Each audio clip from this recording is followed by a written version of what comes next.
I heard someone has a man. I would like to hear all about him. He needs to undergo an open heart surgery. You'll need to look for money. Millions to be precise. I'd advise against that. How long, Gabriel? What do you expect me to say?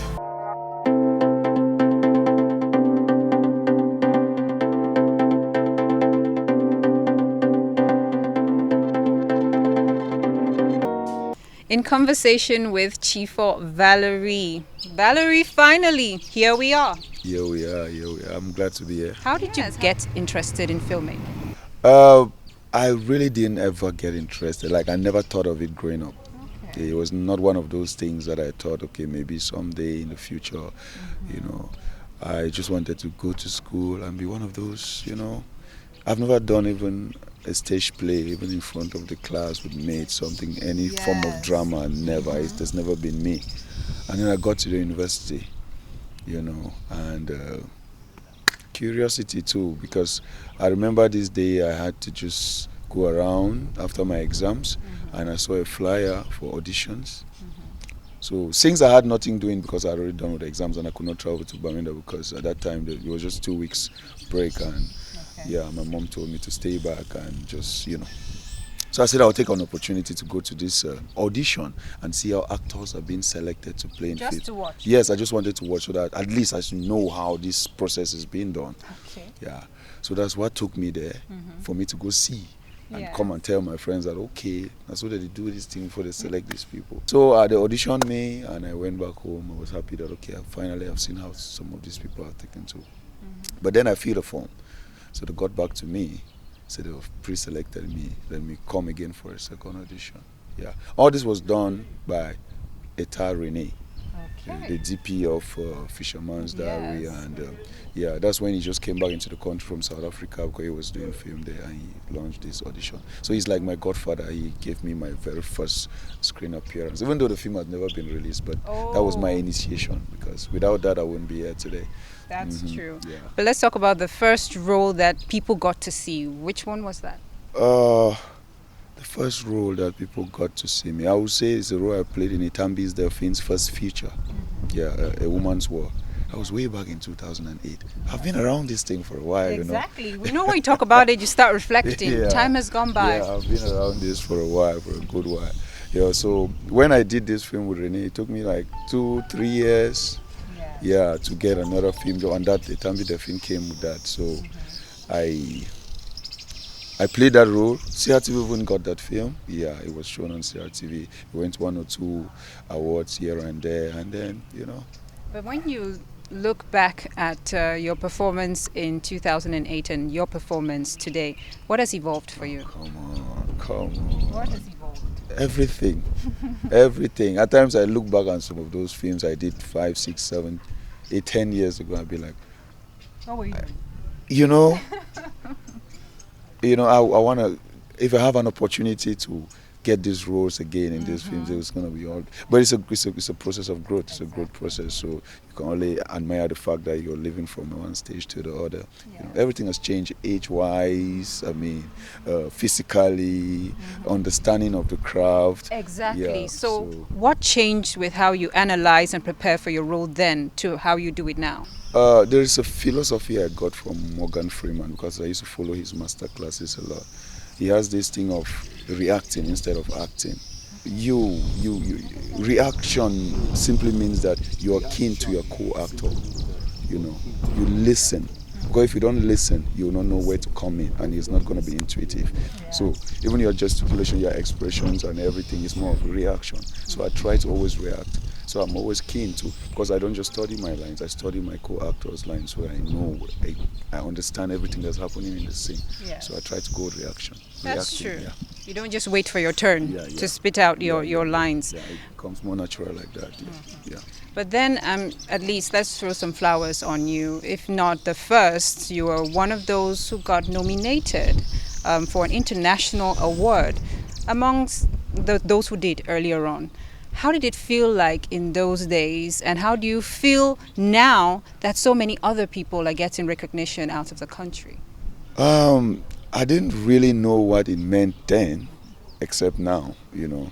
I was just happy that I got nominated for an international award, not just in Africa, in Europe. And I had to travel for it, you know. So my excitement was more of, okay, so this thing I do could take me to this level. You know, they buy me a plane ticket, they lodge me in London, and then to add it all up, I won an award. On the night with people I watch only on TV, you know, that was a turning point in my career. Yeah, that's where I made a decision that, okay, I'm going to do this. Yeah, I'm going to do this, I'm going to stick to it, and maybe it's going to get bigger and better. So when I see people getting recognized today, of course, that's what we always wanted. I remember when I got my award in the UK, I had these friends there and everything. They were like, boy, just stay, you know, you don't really come here. Put a day they fight for come for the place, just remain, you know. You don't read, you know, they want to film to you, don't read what. But to me, I wanted to come back with this award. I wanted to bring it back for people to believe, to show that we can do this. Yes. I don't know what I did to get to this level. The little I did, that means if we put in more work, we can even go higher. That's why I came back. That's why I needed people to believe in it. For me, it's about the industry. That's always been my own dream, my own goal. So when I see people getting recognitions, films getting out there and everything, it's about the hard work we've been putting over the years. That's true, and it's important to know your history and know those who open those doors. Yeah, of course. Yeah, very important. Okay, let's talk about your career in films as an actor. Which has been the most challenging role for you?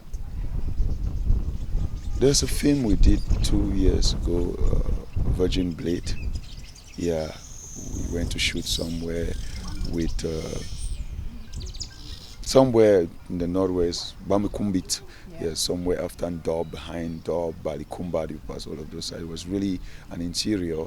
I mean, there was nothing to, it was not fun being there, but we had to go tell this story there alongside Cindy Amade and Epule Jeffrey, just to name a few, you know. But finally, when you go through difficulties like that to get a picture and it comes back and gets great reviews, that's where you get the satisfaction. Then let's talk about the role that is memorable for you, that you would like to show your children and say, Daddy was extremely proud of his performance in this film. Which film was that? I'll go back to Obsession, the film that was my humble beginnings that took me to London, that I won my first award.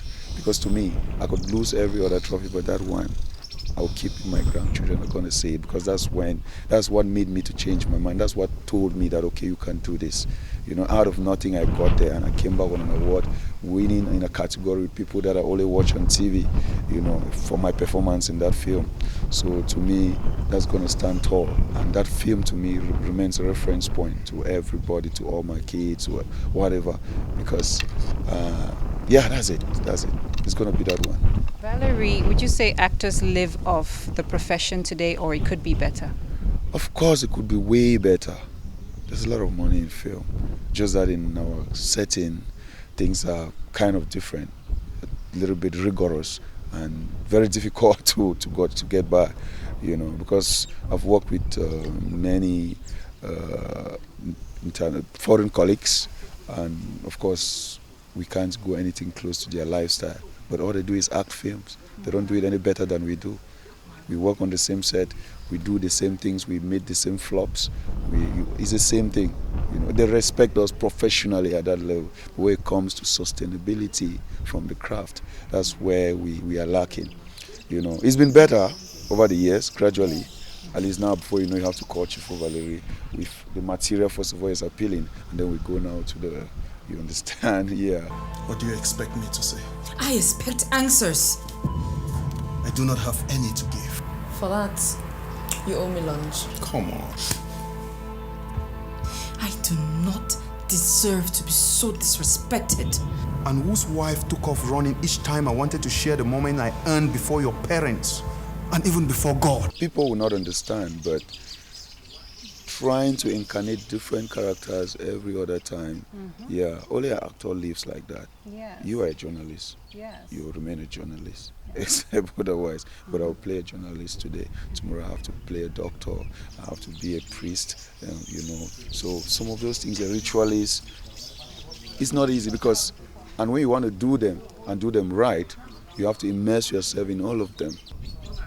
It's more of, because to me, once I get on set and I'm ready to go for my sins. Okay. Many people always think I'm too proud when I'm on set, like I don't talk. I feel like especially with younger colleagues and all that. But it's just me. It's a workplace for me. Once I get there, I get serious. I want to work. Yes, I want to work. So that's what helps me to remain in the character. Because if you start distracting yourself here and there trying to play, there's a little bit of, comic reliefs on set. Being on a film set is a fun place. It's a fun place, yes. But then, that's the way I stay in character, no matter what character I play. Just try to, when you get on set, just try to stick to it, get serious. I have it ringing in the back of my head. This is how my face was, this is how my mouth is supposed to be, and I want it to continue being like this until I get finished with that project. It's never really easy. At times you enter some character and you forget yourself in it and you take it home before you realize, especially when it's so intense and you have to shoot for longer hours, longer days, more days than previewed. So it's more like that. But to wrap up, Valery, let's talk about you as actors. Are you bonded? Are you together? Are you growing as one? Or is there something that you wish should change in the industry?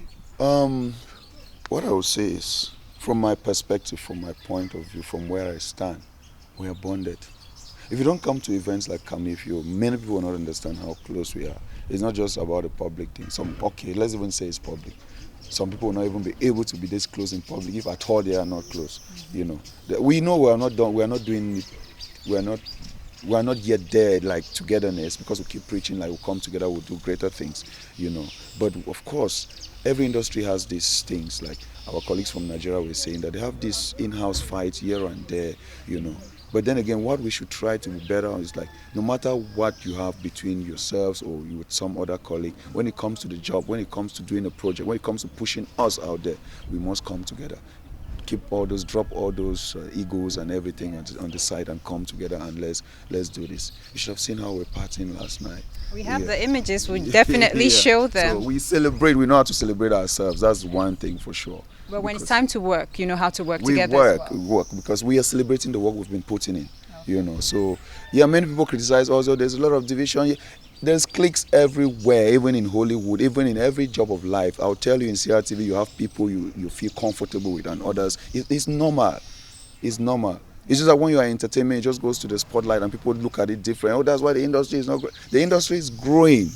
We've made it to grow. We've been working from nothing. I've been in it for 15 years. I don't want to sing my praises, but it's because of people like us that people have been inspired. We motivate the younger generation. People see us. People are coming back to invest because when they look at Nchifor and say, boy, you see for the thing since 10 years.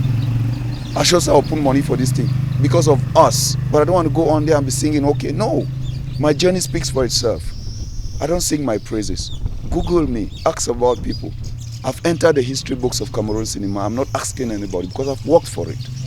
But you did clear some doubts and some questions. So many times we believe that it's just unique to the film industry that there's division. There's division everywhere. But you find a way to go through it. Yes, of course. Thank you again, Valery. Thank you for having me, even though my voice was not the best. And my eyes are really not, I don't do shades like this in front of you. I thought you were doing starry things. No, I could really take them off. It's slippery and everything, tiredness over the week, Sorry, but these are the eyes. Thank you, Valery. Yeah, thank you for having me, Patience. I'm really happy I made it. Can you serve me a batch of your strongest stuff? I'd advise against that. Your advice has been noted. We live by your grace, O Lord.